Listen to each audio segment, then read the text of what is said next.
Namo Sang Hyang Adi Budaya, Namo Buddhaya. Namo Buddhaya.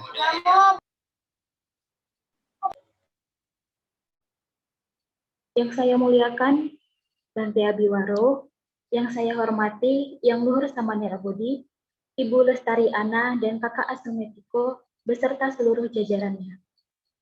Dan yang saya banggakan, teman-teman adik asuh Metiko. Puja dan puji syukur kita panjatkan kepada Sang Hyang Adi, para Buddha, Bodhisattva, dan Mahasatwa. Karena berkah karma baik pada kesempatan hari ini, kita bisa bertemu secara tatap maya atau melalui ruang Zoom pada Dhamma Class siang hari ini. Perkenalkan, saya Iren Valentina. Saya salah satu adik asuh Metiko yang berasal dari Langkat, Sumatera Utara. Saat ini saya kuliah di Sekolah Tinggi Ilmu Agama Buddha Semaratungga, Boyolali, Jawa Tengah. Saat ini saya semester 4. Baik, saya yang akan memandu acara pada siang hari ini dengan topik Tahu Berterima Kasih. Namun sebelumnya, saya akan membacakan biodata narasumber pada hari ini. Nama Lestari Ana, tempat tanggal lahir Kabupaten Semarang 14 November 1989.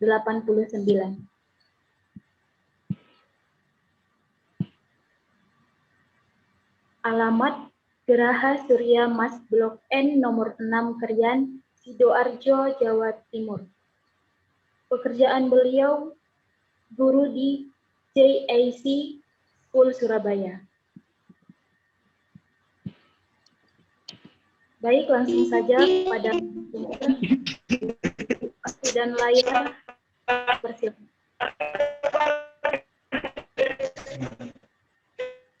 Oke, terima kasih. Sebelumnya, terimalah salam kasih dalam Dharma. Namo Sang Hyang Adi Budaya, Namo Buddhaya. Namo Buddhaya. Oke, untuk kesempatan hari ini saya ucapkan terima kasih Namo Buddhaya. kepada Bante Abiwaro yang telah memberikan waktu dan kesempatan kepada saya untuk memberikan Dhamma Desana ya pada siang hari ini.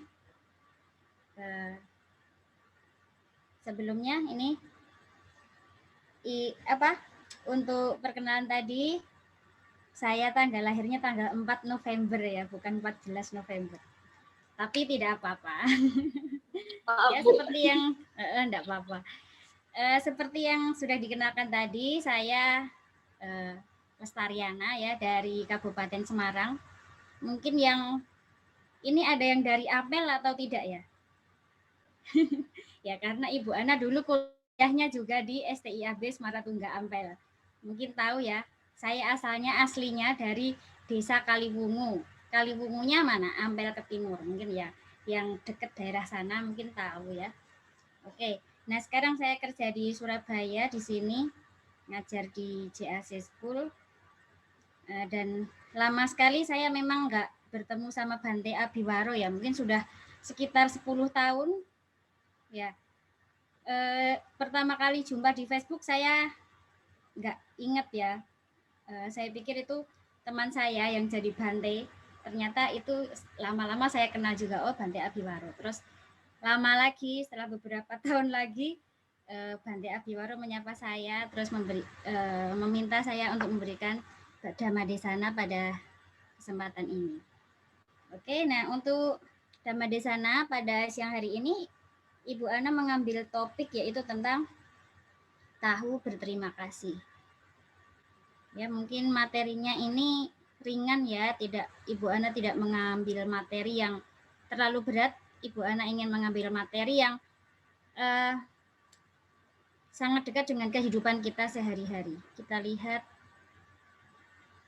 Ibu Ana ingin share screen. Apakah saya bisa share screen? Mungkin.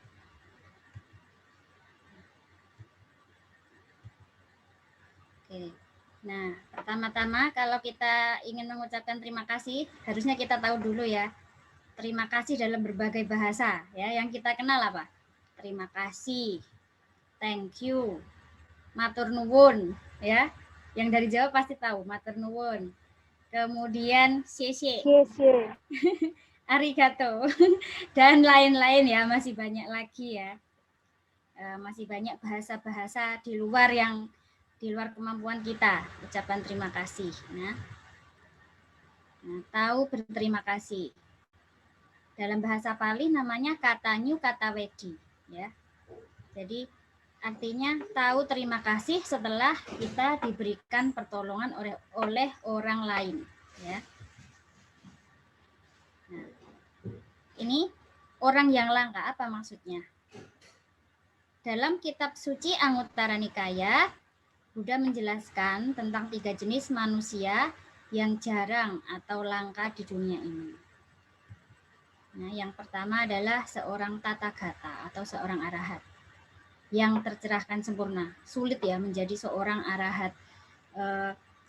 Kalau di kehidupan ini sangat jarang sekali orang yang benar-benar mempraktekkan Dhamma, kemudian dia benar-benar memprioritaskan hidupnya untuk menjadi seorang arahat atau Buddha, ya. Kemudian ini yang kedua adalah seorang yang mengajarkan Dhamma dan disiplin yang dinyatakan oleh sang tathagata. Yang ketiga adalah seorang yang bersyukur dan berterima kasih. Ini adalah salah satu topik yang kita bahas pada siang hari ini, ya. Orang yang bersyukur dan berterima kasih. Ini termasuk orang yang langka. Oke. Kemudian seringkali seseorang terlalu mendambakan hal-hal di luar diri yang belum diperoleh, ya. Banyak sekali keinginan manusia, ya. Sudah kaya, pengen lebih kaya lagi, pengen yang lebih lagi. Jadi keinginannya banyak, ya. Contohnya pengen apa? Ingin bergaya, ya. Kalau anak muda biasanya ingin bergaya, tampil modis, ya. Kemudian ingin diperhatikan. Nah, semua orang itu pasti, ya. Ingin dimanja. Kemudian ingin mendapatkan perlakuan yang romantis. Wah, ini remaja-remaja itu biasanya seperti itu, ya. Yang didambakan, ingin kaya. Ingin ingin bahagia. Itu adalah keinginan semua orang. Nah, ketika cita-cita dan harapannya tersebut tidak tercapai, maka kita bisa merasa sedih dan kecewa, ya. Pernah tidak kalian merasakan sedih dan kecewa karena keinginannya tidak terpenuhi? Pasti pernah, ya. Ibu Ana pun juga pernah. Padahal sebenarnya ia sudah memiliki hal-hal yang patut untuk disyukuri, ya. Ia lupa untuk bersyukur dan berterima kasih atas apa yang sudah dimiliki pada saat ini, ya. Contohnya apa sih? Coba bayangkan apa yang bisa kita syukuri. Terima kasih sudah ada yang menjaga kita, sudah ada yang menyayangi kita.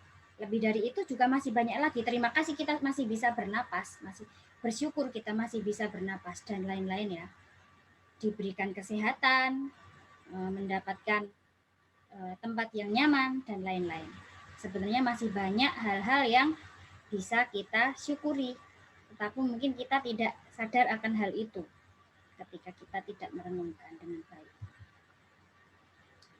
Banyak manusia tidak tergerak, baik tangan maupun hatinya, untuk memberi bantuan dan membalas budi atas semua kebaikan yang telah mereka terima.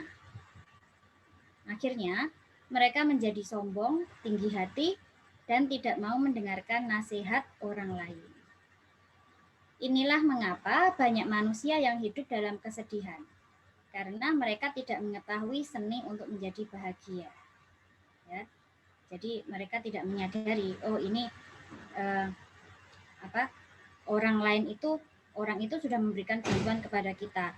Kita tidak tahu bagaimana cara balas budinya, ya. Kemudian kita menjadi angkuh, sombong, tinggi hati, ya. Itulah sebabnya seseorang tidak bisa menjadi bahagia, karena dia tidak mau mendengarkan nasihat orang lain dan menjadi sombong. Hormat sebagai wujud terima kasih. Nah, sebenarnya kalau kita menolong orang lain ya, kita kan juga pernah menolong orang lain ya. Sebagai orang itu pasti pernah ditolong dan pernah menolong. Nah, ketika kita menolong orang lain, kadang kita kan juga tidak mengharapkan balasan ya dalam bentuk apapun. Tapi yang kita inginkan adalah suatu bentuk terima kasih dalam bentuk hormat. Mereka hormat kepada kita pun kita sudah senang, tidak perlu memberikan barang ya. Jadi yang penting di sini ucapan terima kasih adalah salah satu bentuk hormat. Nah, di satu masa Buddha mengungkapkan rasa hormatnya kepada Dhamma sebagai bentuk ekspresi terima kasih karena telah mencerahkannya. Beliau bahkan secara tegas mengatakan bahwa seseorang yang tidak mempunyai rasa hormat hidup dalam penderitaan ya, karena dia tidak tahu bersyukur ya, dia tidak pernah menghormati orang lain. Jadi ketika dia tidak menghormati orang lain juga tidak bisa menghormati dirinya, sehingga dia juga tidak bahagia, orang merasa puas. Yang Mulia Sariputta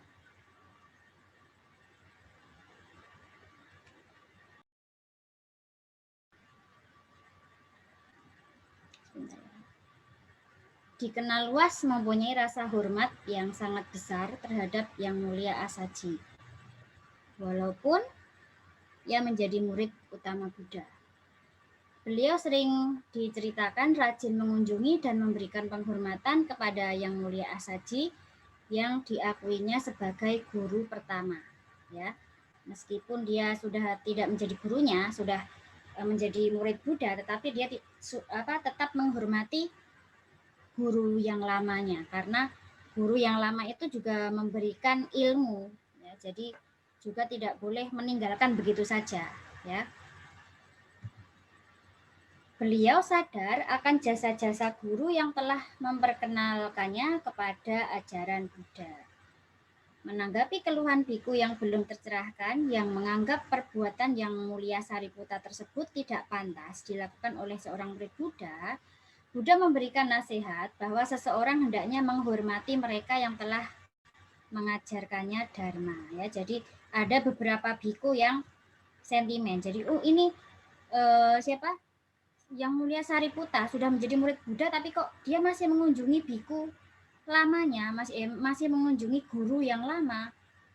Ada yang tidak setuju, tidak suka ya mendengar hal itu. Lalu Buddha memberikan nasihat bahwa memang dia benar, harusnya seseorang itu menghormati mereka yang telah mengajarkannya dharma. Tidak ada salahnya kan menghormati guru lamanya. Jadi sangatlah penting untuk menghormati mereka yang telah berjasa sebagai ungkapan kasih dan terima kasih. Karena memang sesungguhnya rasa hormat hanya bisa muncul dari hati yang lembut, ya, rendah hati dan penuh kasih. Inilah mata air yang akan terus menyejukkan hati dan pikiran.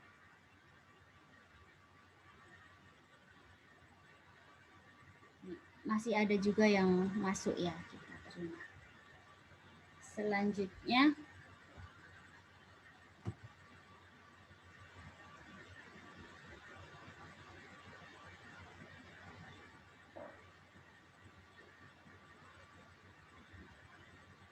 level lain yang tidak kalah pentingnya adalah mengungkapkan terima kasih. Mengungkapkan kasih dan terima kasih yang tulus kepada mereka yang telah melakukan hal yang tidak baik kepada kita. Ya, contohnya mereka yang telah memarahi kita, mengkhianati kita, ya, ataupun memfitnah kita, ya. Kita juga harus berterima kasih kepada mereka, ya. Mungkin sulit ya ini ya bagi seseorang yang seperti kita, mungkin sulit, tapi kita juga perlu belajar, sama-sama belajar. Nah, inilah ujian yang sesungguhnya. sungguh mudah untuk mengekspresikan kasih kepada orang yang kita cintai, seperti orang tua dan saudara-saudara kita. Tetapi sangatlah sulit untuk melakukannya terhadap orang yang telah yang telah menyakiti kita, ya. Memang sulit ya kalau untuk orang yang sangat sayang kepada kita, sudah berjasa kepada kita, mungkin mudah kita mengucapkan terima kasih ya. Tetapi ini memang ujian kita. Sebagai bahan latihan kita juga harus mengucapkan terima kasih kepada orang yang menjelekkan kita ya. Karena dari pengalaman itu kita bisa mengerti arti dari kemarahan ya. Selanjutnya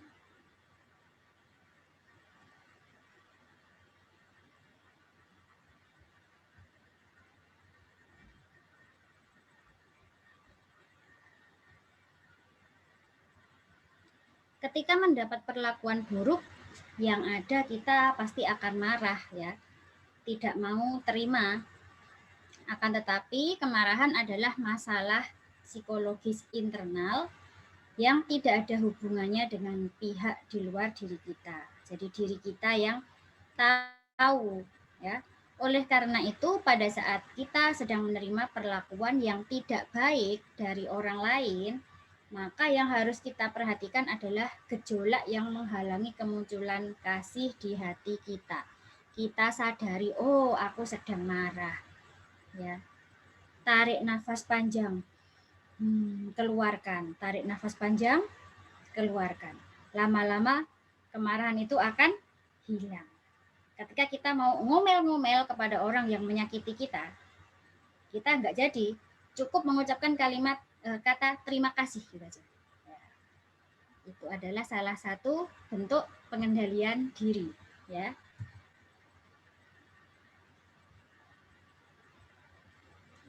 Kemudian dengan mengalirkan segenap perhatian ke dalam hati dan dengan latihan yang berulang-ulang untuk mengamati gejolak hati, maka kita akhirnya akan menjadi mahir untuk melepaskan energi batin yang menghambat pertumbuhan kasih di dalam hati.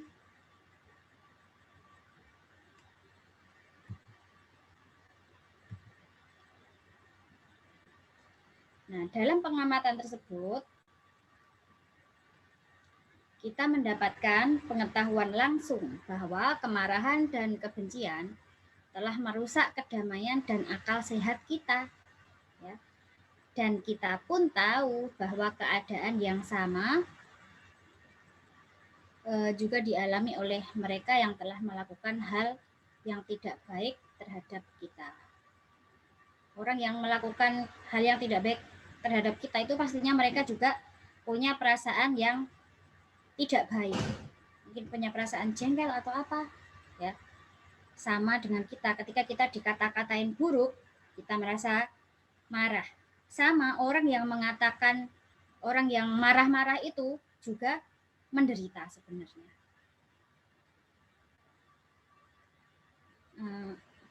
Mereka menderita dan mereka memerlukan kasih kita. Terlebih lagi dengan memahami diri kita yang belum terbebaskan dari kemarahan dan emosi negatif lainnya, maka bagaimana mungkin kita menuntut orang lain untuk menjadi sebaliknya ya. Jadi kita sendiri yang bisa mengendalikan diri, tidak boleh mengharapkan orang lain harus berlaku baik terhadap kita, tapi kita sendiri yang hadapi supaya kita menjadi lebih baik perasaannya ya. Kita kendalikan diri. Selanjutnya, melalui perenungan yang demikian, maka kita akan bisa hidup bebas dari penderitaan, dari keluhan, serta bisa menerima dan memaafkan mereka.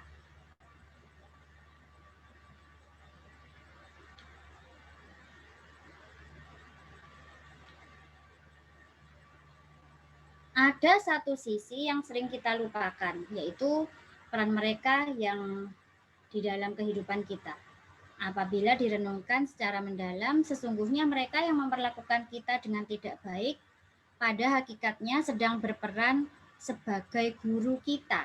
ya, karena ingat enggak, pengalaman adalah guru terbaik kita ya. Jadi ketika kita dimarahi, kita punya rasa kemarahan dalam diri kita, akhirnya kita bisa mengendalikan, itu adalah suatu bentuk pengalaman kita ya. Itu sebagai guru kita untuk menghadapi hidup ini ya. Mereka sedang mengajarkan dan menunjukkan kepada kita apa itu kemarahan, apa itu kebencian, apa itu dendam, apa itu ketidaksabaran melalui pengalaman langsung ya. Bukan hanya sekedar teori. Kalau hanya katanya, oh kalau marah itu katanya perasaannya gini. Kalau kita tidak bisa mengalami langsung, kita tidak tahu apa itu marah ya. Jadi kalau ada orang yang membuat kita marah, terima kasihlah, oh tahu aku sedang marah ya. Kita merasakan dan menikmati semua emosi tersebut sehingga membuat kita makin mengenalnya. Nah, lalu bukanlah seharusnya kita berterima kasih kepada orang-orang tersebut?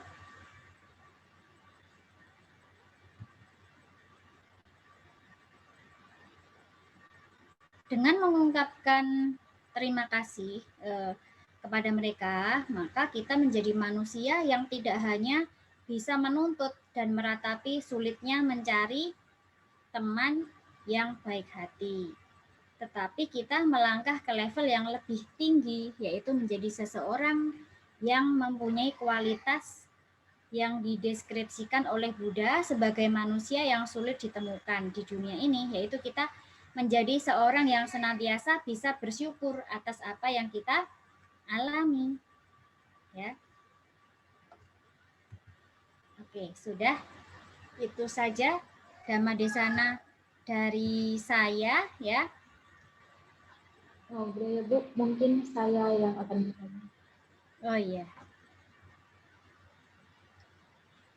Bagaimana cara kita agar tahu berterima kasih dan membalas jasa orang yang sudah membantu kita? Mungkin itu saja Bu. Ya, terima kasih. Nah, pertanyaan yang bagus ya dari Mbak Iren Valentina. Bagaimana cara berterima kasih kepada orang yang telah berjasa kepada kita? Oke, yang pertama mungkin kamu bisa mengucapkannya dengan bisa melakukannya dengan mengucapkan secara langsung. Terima kasih. Gitu. Kemudian yang kedua, kamu bisa melakukannya dengan menunjukkan bahwa kamu hormat kepadanya. Menunjukkan rasa hormat kepadanya, tidak mengecewakan orang yang telah membantu kita. Ya. Kemudian yang ketiga, kamu bisa mengucapkannya melalui surat ucapan, kartu ucapan, ya. Tetapi yang terpenting adalah kita tidak mengecewakannya dan kita menunjukkan rasa hormat kita kepada orang yang telah membantu kita. Mungkin jawabannya sudah memuaskan atau belum? Ini ada lagi Bu yang mau saya tanyakan. Iya.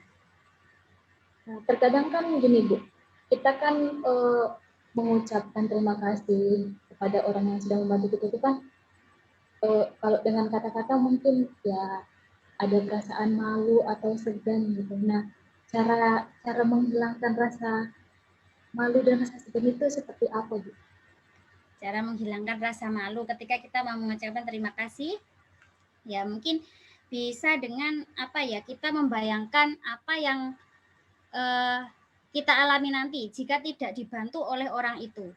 Ya, kita bisa bayangkan misalnya kita sedang tidak punya makanan, contohnya ya, ini hanya contoh. Kemudian ada seseorang yang memberikan makanan kepada kita.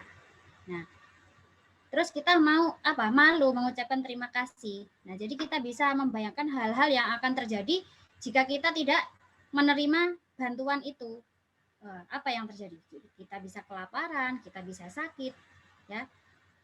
Oleh karena itu, tumbuhkan dalam hati ya dengan kasih sayang. Oh, ketika saya dibantu, saya jadi kehilangan rasa lapar saya. Itu contohnya ya. Kita bisa menjalani hidup dengan lebih kuat ya, dengan makan yang diberikan oleh orang itu ya, dengan menumbuhkan rasa percaya diri dan membayangkan apa yang akan terjadi jika tidak dibantu oleh orang itu. Maka kemungkinan besar kita ya nggak akan malu lagi, ya, akan mengalahkan rasa malu kita, sehingga kita bisa mengucapkan terima kasih. Dan hilangkan rasa gengsi ya. Kalau kita mungkin gengsi, kita juga nggak akan mengucapkan terima kasih. Orang itu aja diterima kasihin. Jangan, hilangkan tinggi hatinya, ya. Hilangkan rasa gengsinya supaya kita bisa mengucapkan terima kasih. Begitu. Ada lagi pertanyaan? Ini Bu, ada dari Chandra Kurniawan. Nama budaya Ci. Aku mau bertanya, kalau ada orang yang perlu bantuan, tapi kita udah bantu, tapi orang itu tidak berterima kasih, apa yang harus kita lakukan? Oh ya, jadi ketika kita membantu, sebenarnya tujuannya apa? Tujuannya adalah untuk meringankan penderitaan orang itu kan, ya. Jadi ketika kita sudah membantu, memberikan pertolongan, tujuan kita sudah tercapai, ya. Sehingga hati kita ya seenggaknya sudah lebih bahagia ya jika kita memberikannya secara ikhlas. Mungkin ada yang kecewa ya, kok orang itu nggak mengucapkan terima kasih sih, nggak ada sopan santunnya sama sekali. Nah gitu ya, mungkin grundel juga, tetapi ya memang harus kita terima karena karakter tiap orang itu berbeda-beda. Ada yang bisa mengucapkan terima kasih, ada yang tidak. Ya, jadi kita harus terima. Dan intinya ketika kita memberikan sesuatu, jangan mengharapkan orang itu untuk berterima kasih kepada kita, tetapi intinya adalah kita akan membantu orang yang kesusahan. Ya teman-teman, bagi yang mau bertanya, bisa di-resign atau di kolom.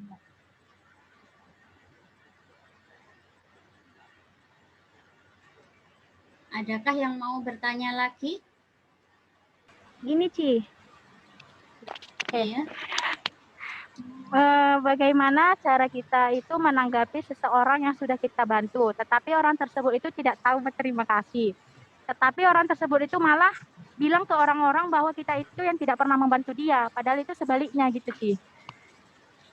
Oh, orang yang sudah dibantu tapi tidak mengucapkan terima kasih, tetapi dia malah bilang kita belum membantu dia, gitu ya?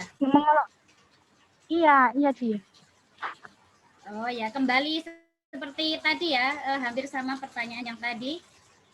Ketika kita membantu orang lain, itu intinya adalah kita ingin meringankan penderitaan si orang itu. Nah, tetapi jika dia bilang, oh ini nggak membantu aku kok, dia tidak mengakuinya. Memang tipe orangnya berarti seperti itu, ya. Dan kembali ke tujuan utama kita, ketika kita membantu, ketika kita ikhlas membantu, ya sudah biarkan saja. Kan setiap perbuatan pasti akan ada karma yang akan dipetik. Ketika kita membantu, kita akan mendapatkan karma baik, ya. Kemudian kalau dia sudah dibantu tapi tidak ada rasa terima kasihnya, itu pasti juga memiliki karma yang selanjutnya, karma buruk yang selanjutnya. Jadi kita tetap ke tujuan utama kita, yaitu meringankan penderitaan orang lain. Baik Bu, terima kasih atas jawabannya. Sama-sama. Ada lagi yang mau bertanya? Bagaimana teman-teman? Apakah masih ada yang mau bertanya? Mungkin sudah tidak ada, Bu. Oh Baik. ya, sudah. Terima kasih waktunya. Namo Buddhaya. Namo Buddhaya.